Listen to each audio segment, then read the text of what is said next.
They did not come for gold. They did not come for mercy. They came to erase a name from history.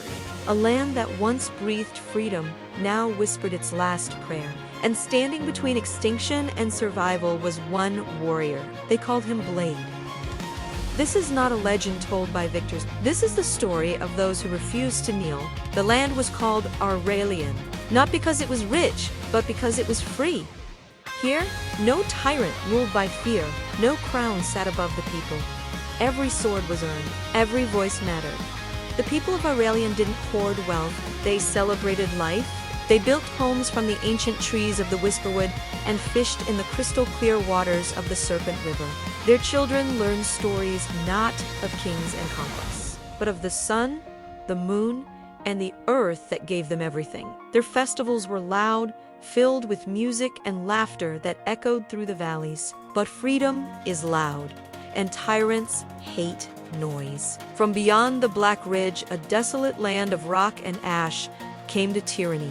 They were not men, not in the way Aurelian understood the word. They were conquerors forged by cruelty, a legion bound by a singular, chilling purpose to dominate. They saw freedom not as a right, but as a challenge to their absolute power.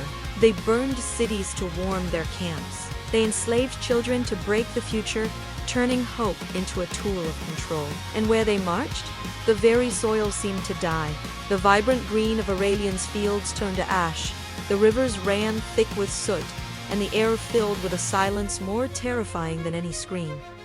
Nothing ever grew again. Blade was not born a hero. He was not crowned. He was not chosen by prophecy.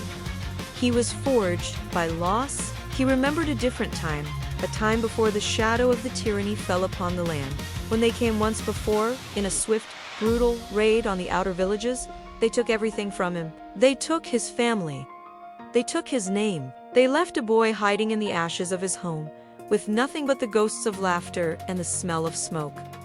But they did not take his will. From that day forward, he was no longer the boy he had been. He became a weapon, honed by grief and tempered by a cold, unyielding resolve.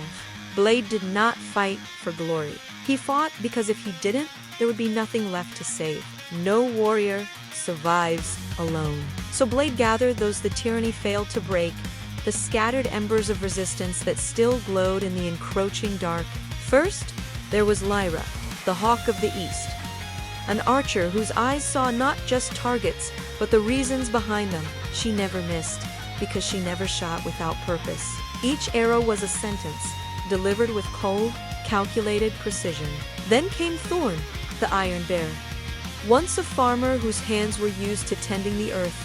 Now they wielded a war hammer with the same stubborn strength. He was a wall that refused to fall, a mountain of a man who stood for the simple right to live in peace. And from the whispers and rumors, Blade found Kale, the Shadow Walker. A former scout for the tyranny, Kale had seen their horrors from within and escaped. Now, he knew their camps better than their own generals. A phantom who moved through darkness to deliver death to his former masters. They were not an army.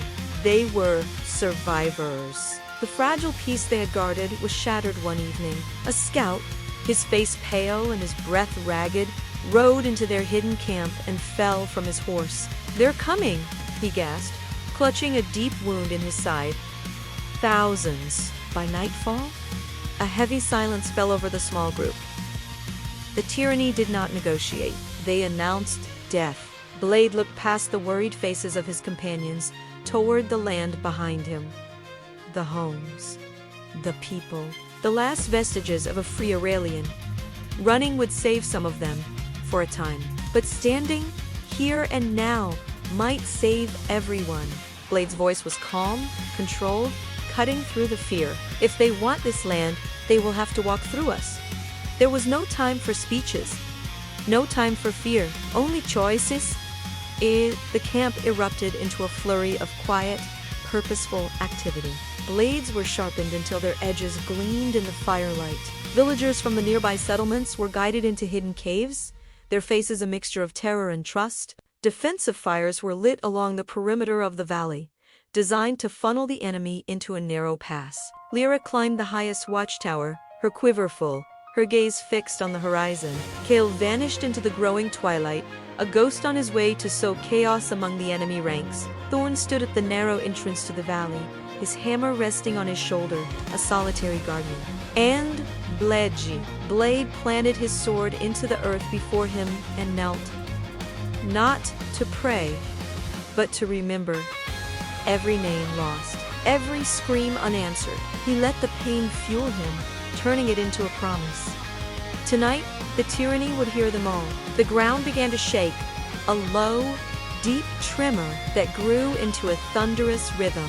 On the horizon, a sea of red torches appeared, stretching from one end of the valley to the other, like a bloody gash in the darkness. They came like a storm.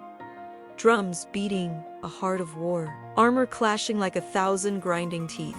Banners soaked in the blood of countless conquered lands flapped in the wind. The Tyrani army stretched beyond sight, an overwhelming force of pure destruction. Their leader, a towering figure in black armor, rode to the front and raised a gaunted hand.